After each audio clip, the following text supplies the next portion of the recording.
My friend stood me up multiple times already, so I stopped showing up. Stop. The current situation.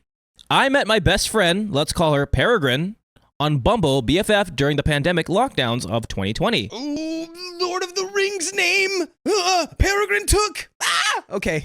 Because of that, I'm going to call her Perry for short. Perry was having her party yesterday, Sunday, September 15th.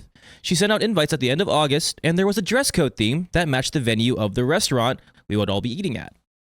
By the way, this comes from user OlympiasBurner on the r/OK Storytime subreddit. So, it was a pretty specific dress code and not within my normal princess aesthetic. So I had to go to 5 different thrift stores over the past 2 weeks to get everything for my outfit. I texted her 2 days before the party when I found the last piece of my outfit about what an adventure it was finding everything, and I was curious to see everyone else's outfits. I didn't get a response. I texted her the morning of the party around 10 a.m. about how excited I was to see her and catch up. I left my place to carry on with the rest of my plans for the day and had to take my party outfit with me. Because of how long the bus ride is, I wouldn't have time to come back home and change. All throughout the day, she never texted me back. I started on my way to her party at 3:50 and texted her I would be a few minutes late due to the bus. The party was starting at 6. I rode over 2 hours on the bus in rush hour traffic and showed up to the restaurant at 6:09 in my ridiculous outfit. The hostess gave me a weird look and said, "Table for one?" I said, "No, I'm here for the reservation for Perry at 6 p.m. I assumed it would be implied that I would be with the group that was in similar ridiculous outfits. She tapped away on her iPad and said, "Oh, the only reservation for Perry was canceled." Oh. Come on, Perry. I was like, "Oh, okay," and called Perry to figure out what was going on. The phone rang and went to voicemail. I texted her saying I was at the restaurant and they were saying her reservation was canceled. I waited a few minutes for a response, then tried calling her back again. But same thing, it just rang until I got her voicemail. Wow. So in this situation, I'm either really nervous because I'm nervous for my friend. What's going on? Is everyone okay? Or I'm just like viciously angry. I'm confused. That's my take. I'm very confused. I'm like, what is going on? Anyone who's standing you up like this is clearly not your friend. That's the only thing I need to know. I was getting really anxious and catastrophizing because I hadn't heard from her and I was worried that I had missed the signs and something was seriously wrong. About halfway through my bus ride home, she messaged me on Snapchat saying, "Hey, sorry I missed your call. I was asleep. I texted you about the party being canceled and didn't notice that you never saw it." Then she inserts a screenshot of a message she sent to my throwaway Instagram account that I literally never use, not the one we normally communicate on, and I check every day. She said, "Oops, I sent you a message. Oops." She had the audacity to message you on Snapchat and not call you back, nor message you back. Yeah, which is like, you were not asleep. I don't believe you. I was just so exhausted in that moment. I sent a thumbs up reaction and all good. I'm on the bus now, headed home.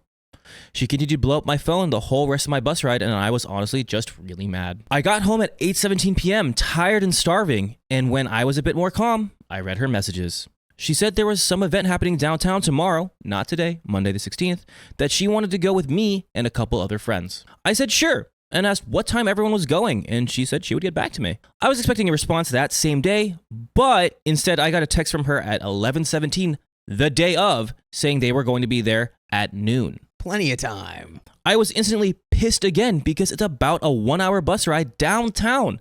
So this isn't enough notice for me to get there on time unless it's a $25 to $30 Uber, which I can't afford. And again, I wasn't planning on doing that.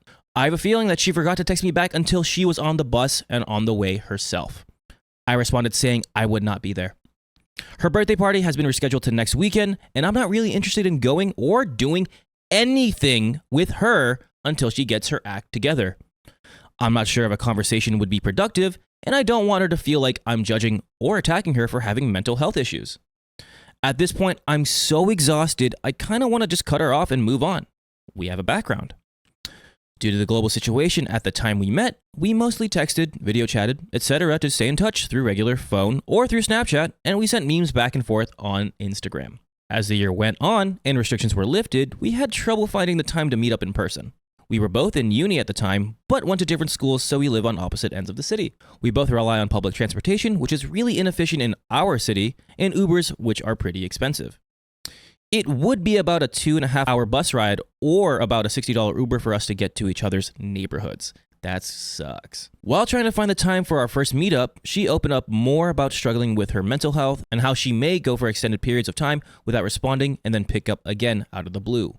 I was very understanding because I can also be like that due to my own mental health and neurodivergence. It has happened countless times where we will make plans and Perry cancels at the last minute or with very short notice, so we only met for the first time in person in 2022. 2 years into our friendship. What? I mean, I guess, okay. Doesn't sound like a friendship. It sounds like a ship that's about to sail. Once that first meeting was out of the way, she was a little bit better at sticking to plans, and we were able to hang out at least once a month. But you know what I would like for you guys to do? Is to hang out with us every day at 3 p.m. PST. Just, on YouTube, Facebook, Twitch, TikTok. Just tap our profile. We might even be live right now, depending on if you're watching this in the future, which you definitely are, because this isn't live. But before you go and check on that, let's finish our thoughts here. Because, I've had, quasi, sort of parasocial relationships with people online, playing video games. But, 2 years to have never met someone you call a friend in person is, that's kind of wild. Especially when you're literally 2 hours by bus is a lot, but $60 Uber, again, a lot. So I get it. But you guys are within the same city. You guys can have a midway point. Well, it sounds like she's at a point in her life and I think a lot of young people can relate to this, where it's you go through a phase where it's every, possible phone call is just an anxiety trigger, and you kind of go reclusive, you stay inside. It's just everything. I don't know. Definitely happened to me. I can relate to being oh, I was asleep. I wasn't asleep. I'm sorry. Or oh, I wasn't. That's Honestly, what you did with me? The root of it though, I feel just comes from it's nothing to do with OP. It's just Perry's got her own stuff she's working through. She doesn't think she's good enough to hang, probably. Or I don't know. Potentially, I don't know. I don't like Perry because what she's doing is selfish. Like I said earlier, she took everyone's time. And she's like, yeah, I'll take your time and your stress.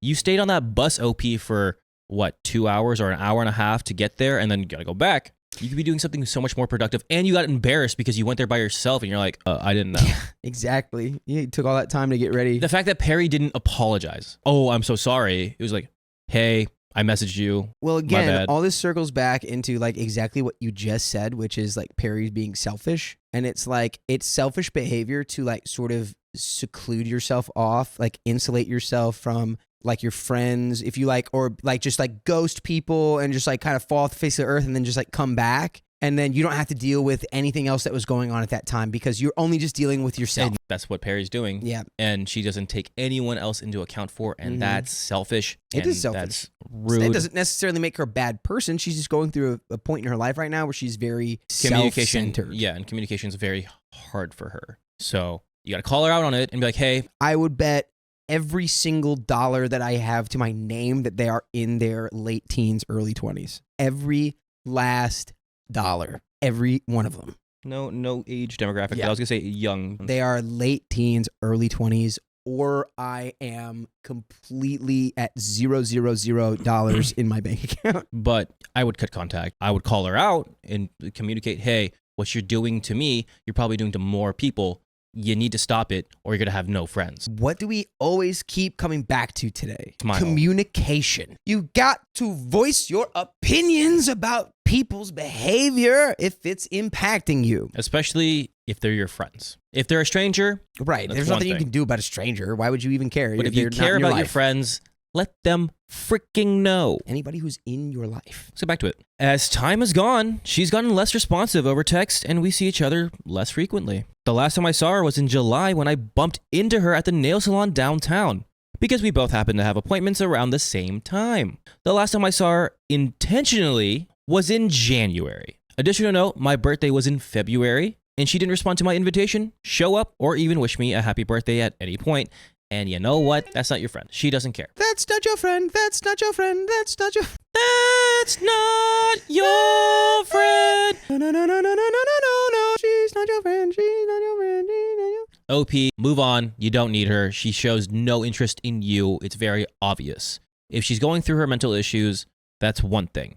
But if she's not doing it with you, like wanting your help, let her do her own thing. She doesn't need you. You don't need her. Easy.